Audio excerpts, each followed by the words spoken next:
everything that I would ask for would be fulfilled for me.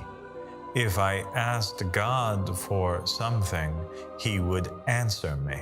Okay. It almost became like this challenge or this game that was being played. It was almost as if God was saying to me, you are not going to be more generous than me. I am the most generous. Don't think that because you did that now I will be stingy with you. On the contrary, just as you are, I will be that, and even tenfold. Okay. Wow.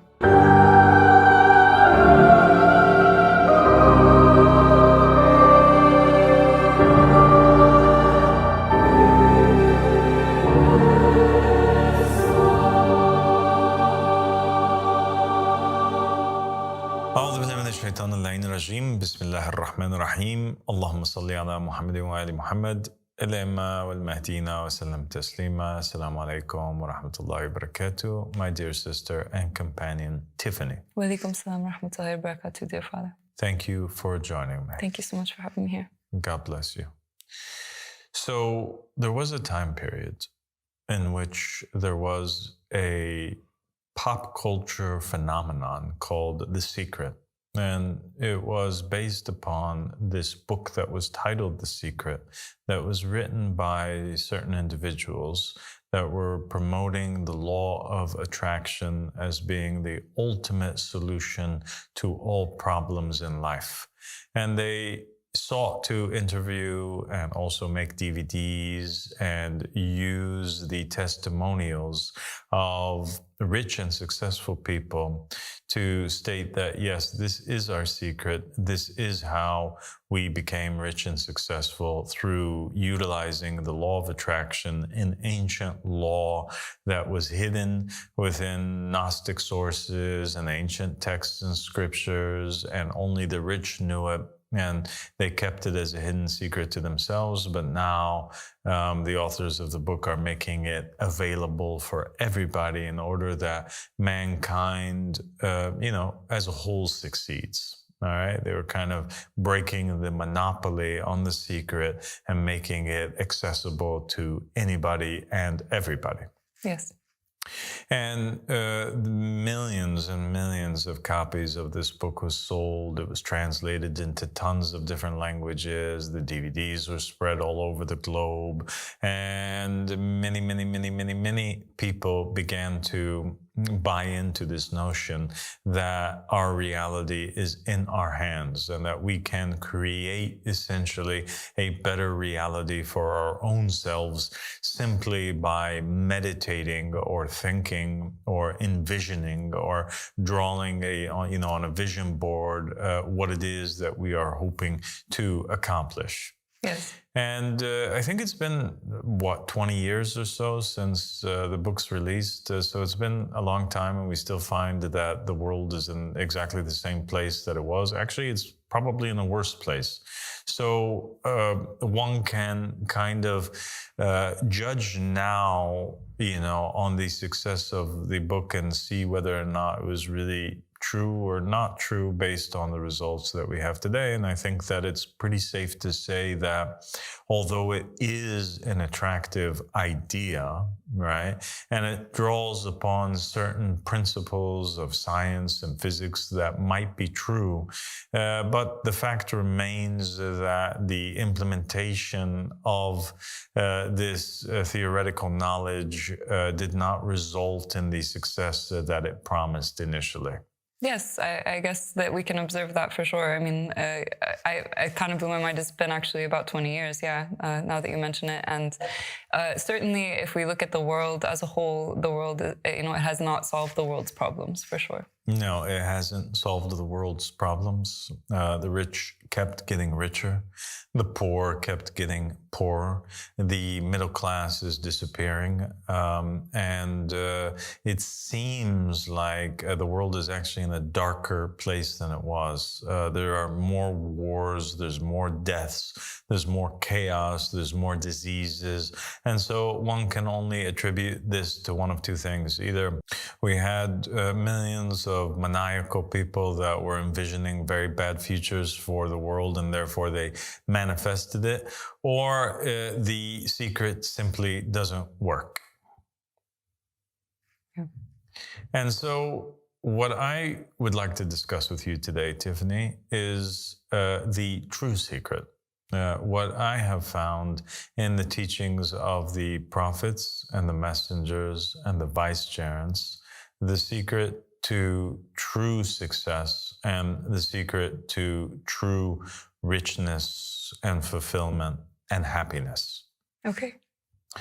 I had spent a long time, many years, reading into the words of the Ahl Bayt alayhim salam and trying to get my hands on every single manuscript that I could find in order to read their hadiths. I had read some narrations from the Ahl Bayt alayhim salam that basically stated that if a day goes by in which you do not learn something new, then that should be counted or seen as a day that has been totally wasted. There was no meaning in life during that day.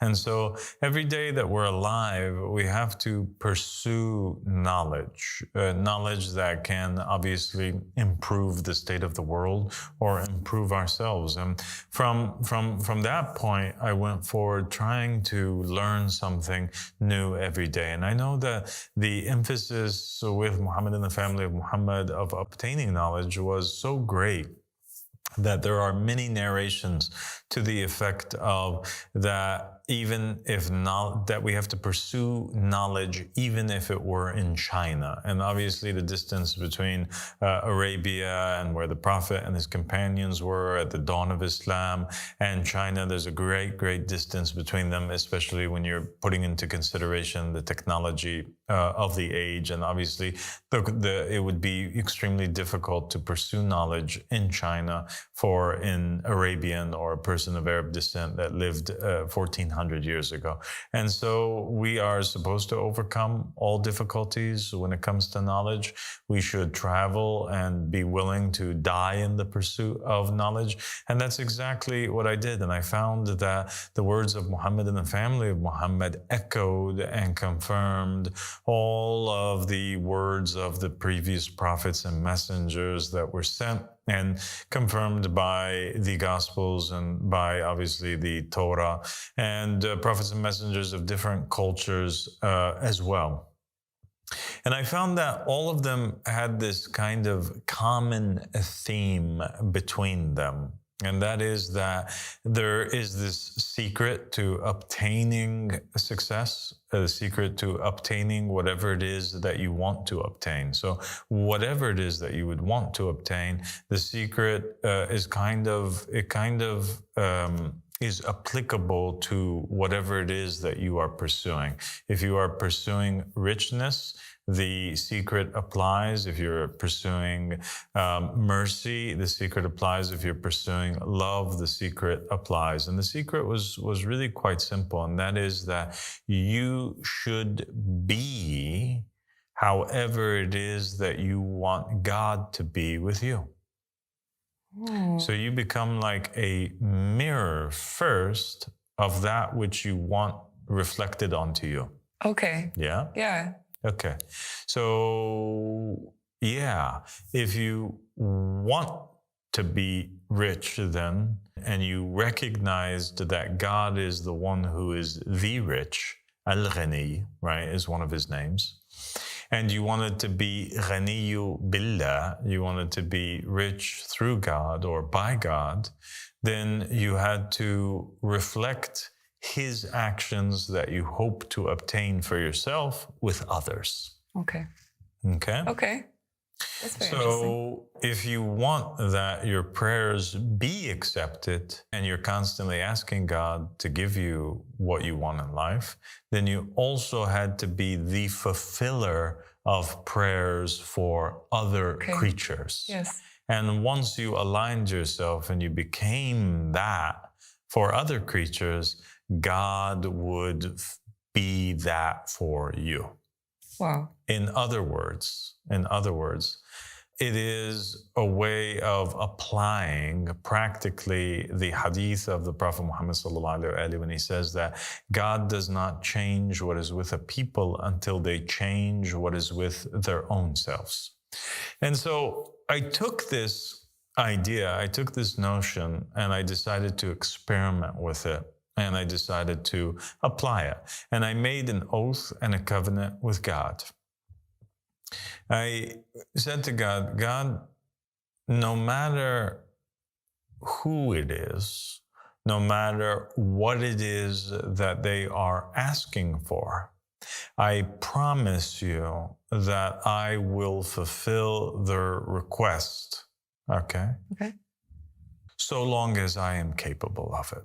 Because Allah subhanahu wa ta'ala obviously does not burden a soul with that which it cannot bear, meaning you're not obliged to do something if you don't have the resources or the ability to do so.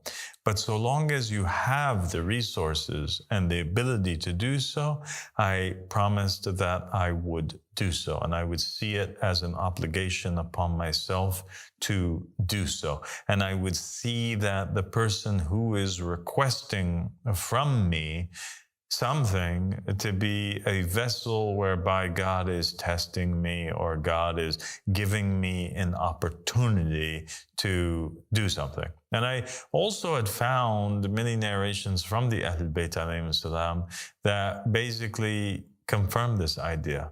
And it said that there's one narration that said that we should never be upset when somebody asks us for something, because actually this is a blessing in disguise.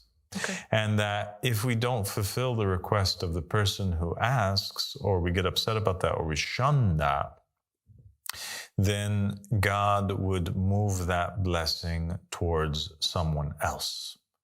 We also had, and I paid very close attention to this kind of theme that was woven into the traditions and into the biblical texts and stories of the prophets and the messengers of God basically testing prophets and messengers.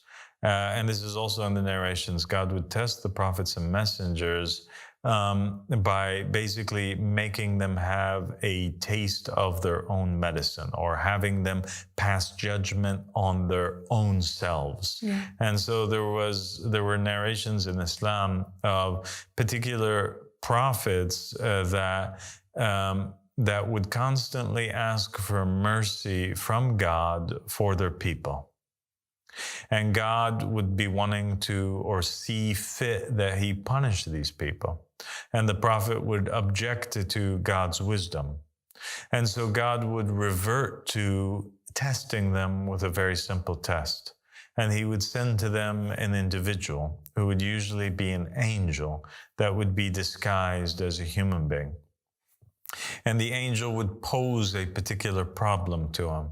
And then once the prophet judged, God would essentially parallel or mirror that judgment on a larger scale with the people. And the prophet would have no room to object, because God is only now applying the very punishment that the prophet himself had decreed. Okay. Does that make sense? Yes, it makes sense. It makes sense. So it requires a person to sort of acknowledge and be aware of God's justice system. God has this, great justice system of karma where you reap what you sow. And so the secret seems to be really tied to that concept. Exactly.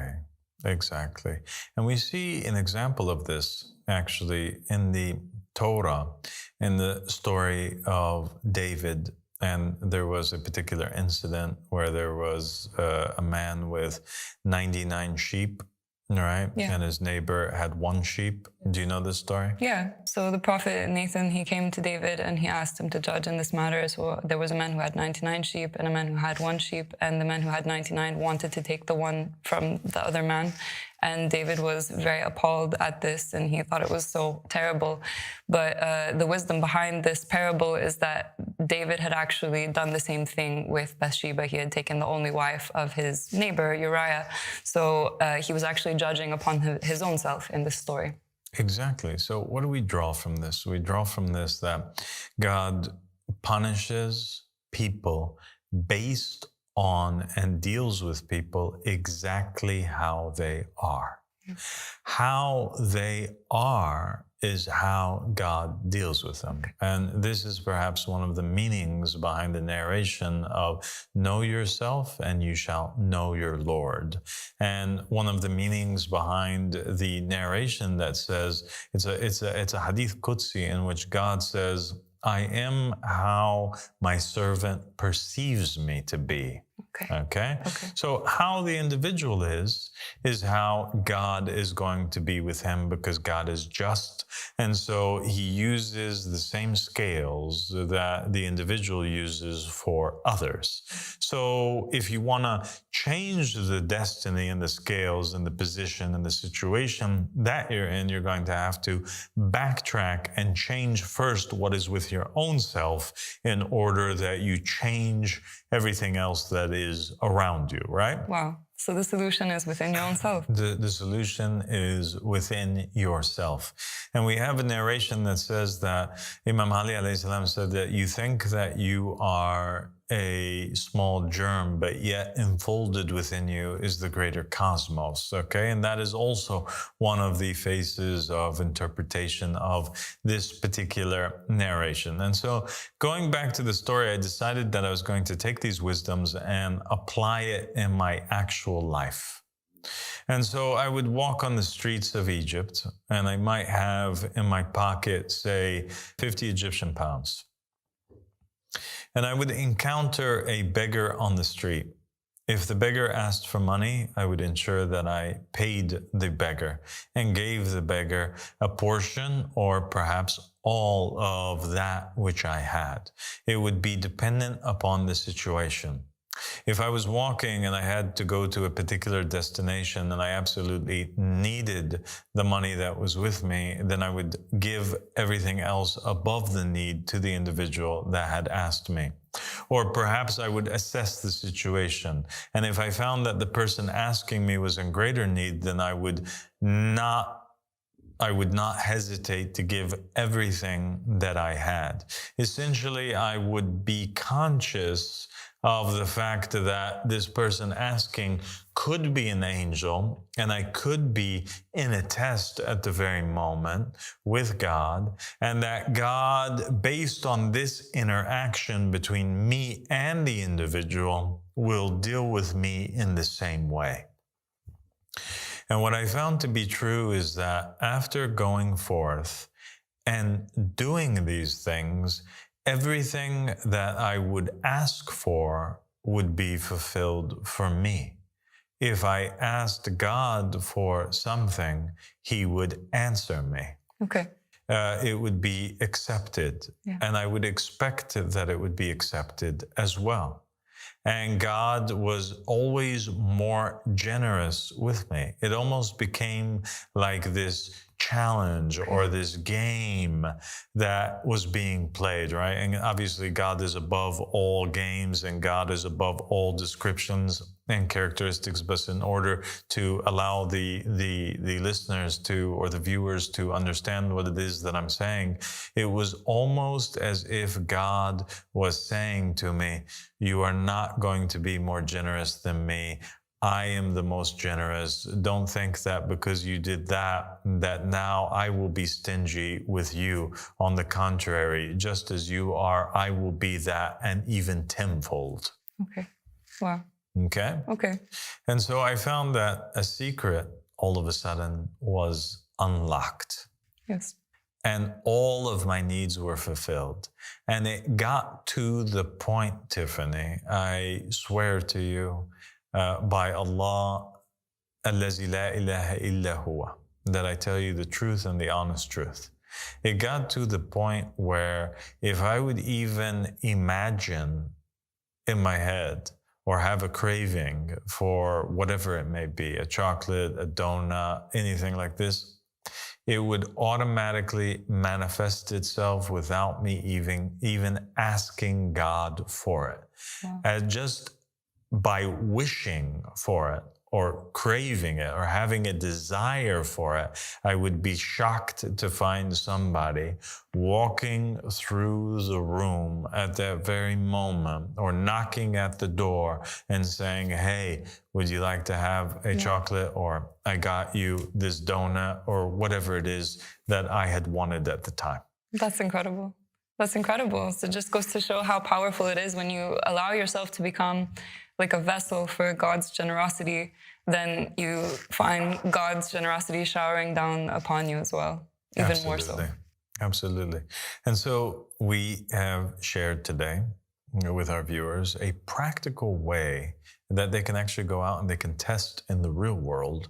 And the effects that this will have on the world are actually more powerful than any effects that the so-called secret that they had written 20 years ago would have, because there's no positive effects for the world if a person just meditates and wants and envisions that riches come to them versus them proactively going out in the world and playing the role of God, being a vessel for God, being a pipeline whereby God's divine sustenance can flow to creation. Yeah. And you know what's more incredible is that there was this movie that also came out over 20 years ago. It was called Pay It Forward. Yeah. And I found also that the more that I would interact with the people that are around me in this way in which I would fulfill their needs without me bragging about it or talking about it. If you brag about it, all the blessings go away. So you never feel good about it. You never think to yourself, oh, I've done a great thing today, because you actually didn't do nothing. And that's another point that we'll get to maybe in a future episode. You have to just do it sincerely for the sake of God and consider that you're doing nothing, but God is the one who is doing all things. But once I began to do this with the people that were around me, I saw that they began to connect and see, wow, this man is blessed. This man has his needs fulfilled. This man God is using to fulfill other people's needs. And they made the connection. And they said, we think that because he's such a generous man and he does all of this goodness, God bless him, and he's always helping us, that God's always helping them. Yeah. And so they wanted to do the exact same thing, and they wanted to emulate, right? Yeah. And so I found that these people that I were helping, all of a sudden, they became encouraged to do the exact same thing through observation. Right? Yeah. Rather than being told as if they were being preached to from a pulpit or something like this, they now had a living example that they could imitate and emulate and see for themselves the results. And in fact, they did see for themselves the exact same results that I saw, and they became also blessed in their lives. And to this very day, people write me or they talk to me about what it is that how this secret had affected their life, even though at the time and before this episode, I never really referred to it as the secret, but we do so in this episode for the sake of making the point that we would like to make. Yeah. Wow. I think that this is, an incredible piece of knowledge that empowers people with a lot of, ability to enact change in their own selves. And the way you're describing how people had witnessed the blessing, where you were a vessel for God's, generosity and other attributes for other people, then people saw that blessing and they wanted to be like you, and they wanted to emulate that.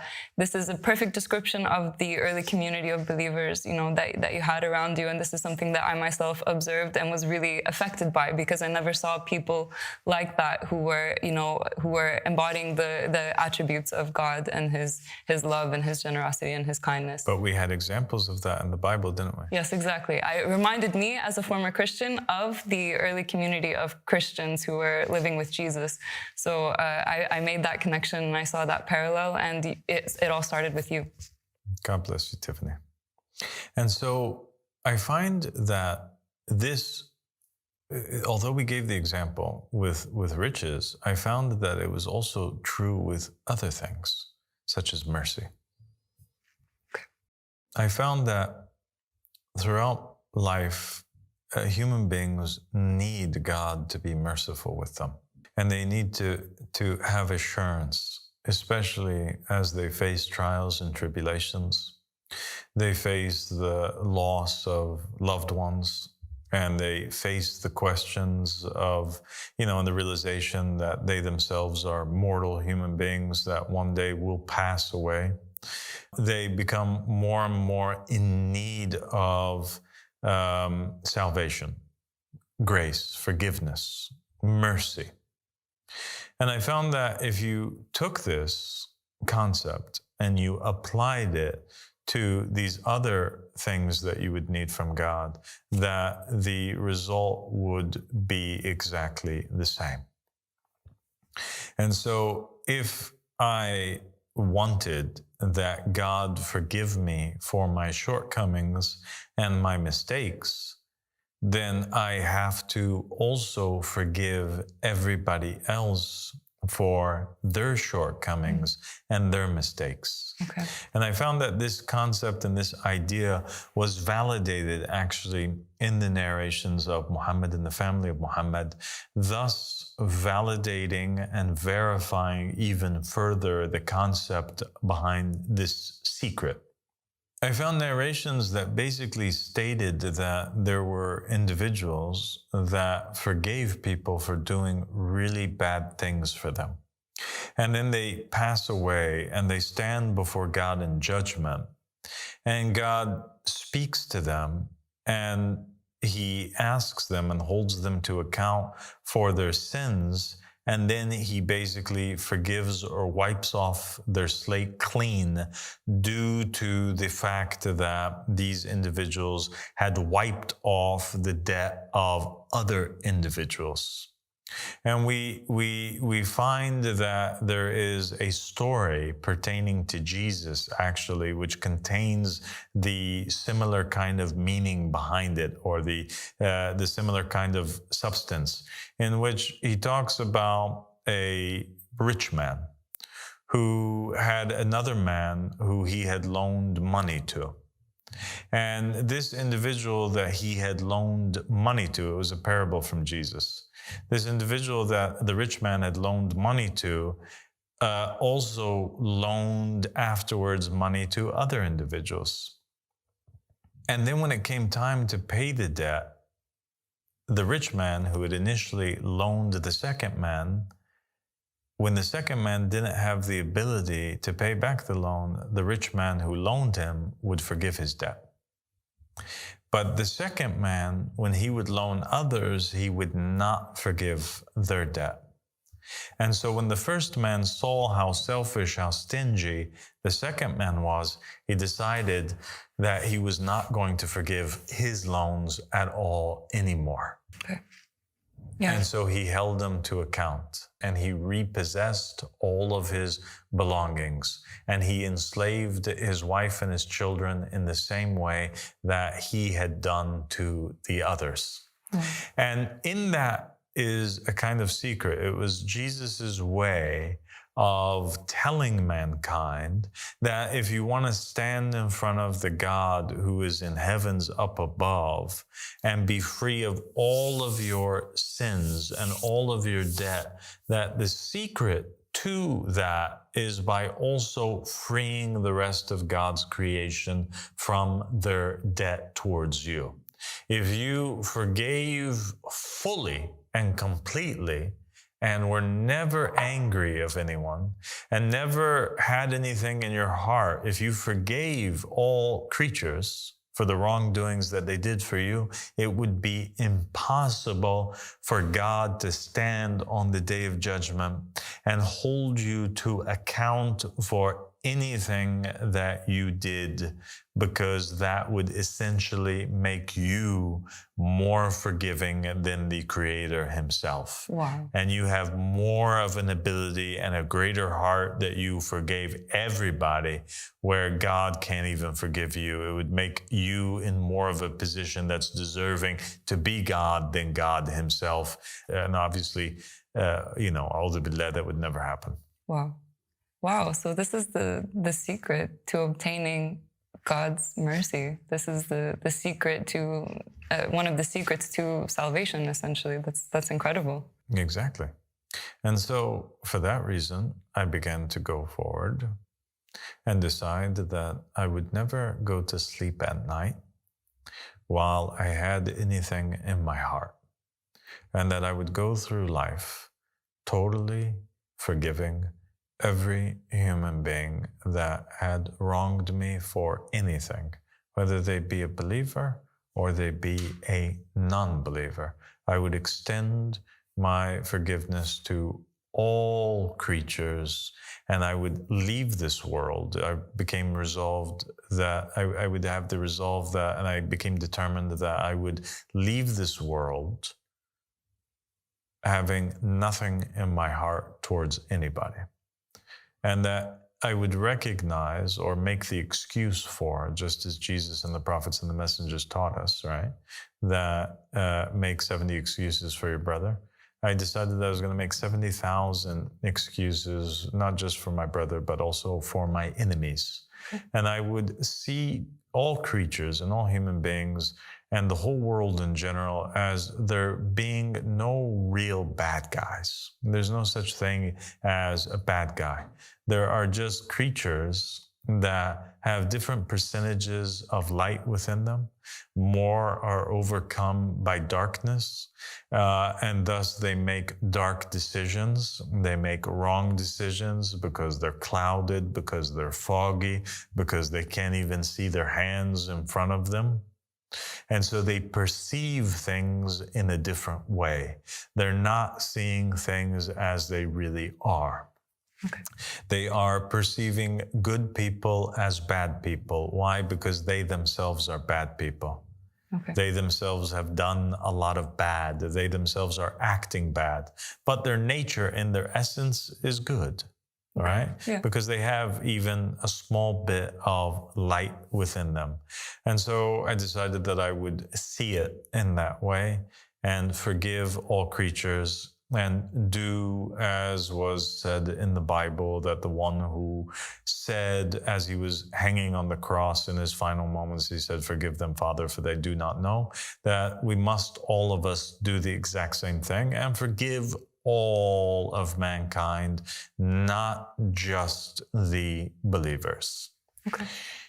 And in doing so, I could be assured that without a shadow of a doubt, when I pass, that God would extend his forgiveness and his mercy to me, because I became a vessel of his mercy to creation. And so if he decided to do that, then great. And if he didn't decide to do that, then there was nothing wrong in his decision. He is God and everything that he does is right.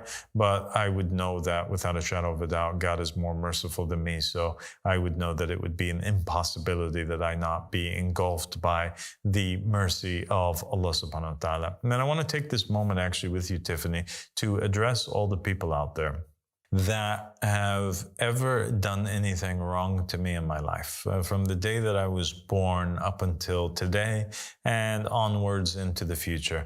I want to tell all those people that I love them. I want to tell all those people that I forgive them. I want to tell all those people that they're not my enemy. I want to tell all those people that I understand that the motives behind their actions were justified in their own brains. They thought that they were doing the right thing. And perhaps many of them still think that they are doing the right thing. And I believe that one day the prophecy which Imam Ahmad al-Hassan gave me will be fulfilled. And that prophecy is that I will leave this world having been killed. And when that day comes, I want people to know also that my forgiveness is also extended to the person who kills me. I don't want them, any of these people, to be judged in front of God for any action that they take against me. I forgive them fully. That does not mean that I am encouraging an individual to not defend themselves or defend their families. I think that defense is necessary and it's an obligation, just as Krishna taught Arjuna in the Bhagavad Gita. At some point, and sometimes, the ethical thing to do is to fight back in order that you deflect the arrows that are coming towards you. You have to defend yourselves. You have to defend your religion. You have an obligation to defend your family members, but you don't go on the offensive after that and totally demolish the enemy if salvation can be obtained, right? Mm-hmm. And so that is the position that we have. But we believe that Muhammad and the family of Muhammad and the prophets and the messengers, and we believe that the right thing to do is that even if in battle the enemy is destroyed or obliterated, that enemy that you destroyed and obliterated by necessity, that your forgiveness should be extended to them. And I'm going to give you now an example of the validity of what it is that I am saying, and how God performs this ultimate act of forgiveness for creation. There are these narrations from the Ahlul Bayt alayhim salam, and one particular narration which is quite interesting, that says that on the day of judgment, that God's mercy will be rolled out to all of creation, and it would be so great that even the devil himself, even Iblis, will think that he will become engulfed by the mercy of Allah subhanahu wa ta'ala.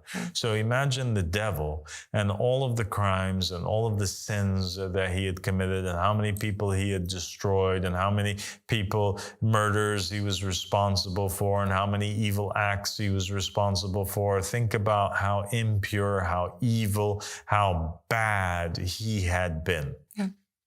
Yeah. Even him, on the day of judgment, will think that the mercy of Allah subhanahu wa ta'ala will engulf him. So what is it that he sees that causes him to come to this conclusion?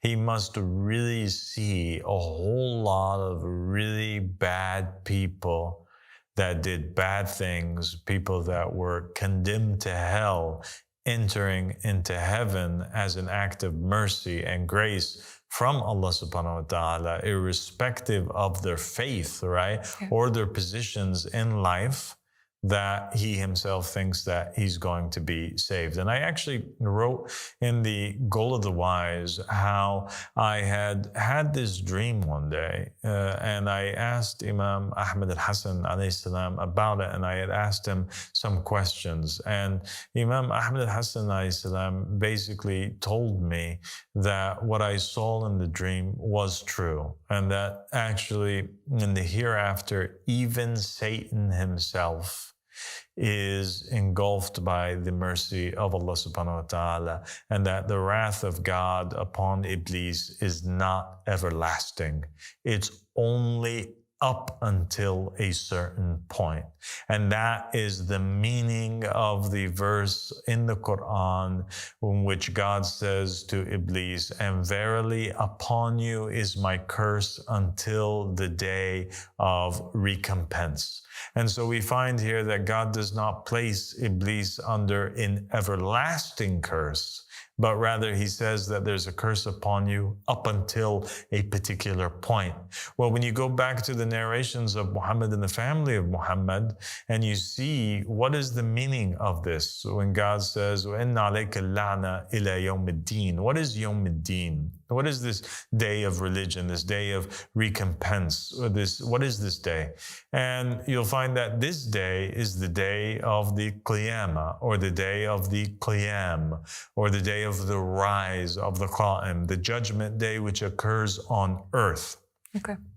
And Imam Ahmad al-Hasan says that, yes, the punishment of Iblis is that he becomes dethroned, and he becomes humiliated, and he's killed at the hands and by the sword of the Qa'im. And that is when the curse is finally broken on Iblis. And after that, he obtains the mercy and the salvation from God Almighty.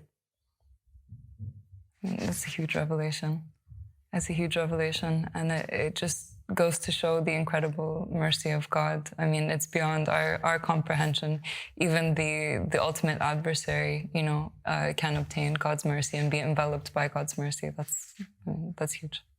And that should tell us something about God's mercy, and that should tell us about our expectations of God and how we see God, and how we have to break this despicable cycle of seeing God as some sort of evil monster that takes joy in punishing his children. We have to hold tight to this idea and this notion, this hadith from the Ahl Bayt that says that God is more merciful with his creatures than a mother is with her own children. There is no mother that I know that would take her children for behaving badly and throw them into a burning furnace or a burning oven. Have you ever heard of such a thing? No, absolutely not.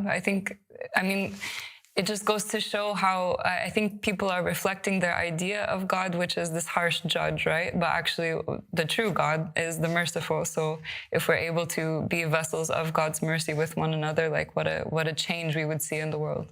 Absolutely. And so God is just. He has to be just. He knows the hearts of mankind, and he knows the hearts of his creatures, and he must give back to each person that which he is owed.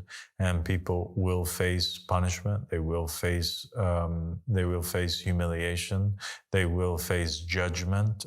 But it is in the end of it all, is what I'm saying. In the end of it all, God's mercy will and shall overcome his wrath. And there's even a narration from Muhammad and the family of Muhammad that states that when the Prophet Muhammad went on his night journey and he met Allah subhanahu wa ta'ala, and there was only between him and the Prophet this green veil, he hears Allah subhanahu wa ta'ala saying, "Verily, my mercy has overcome my wrath."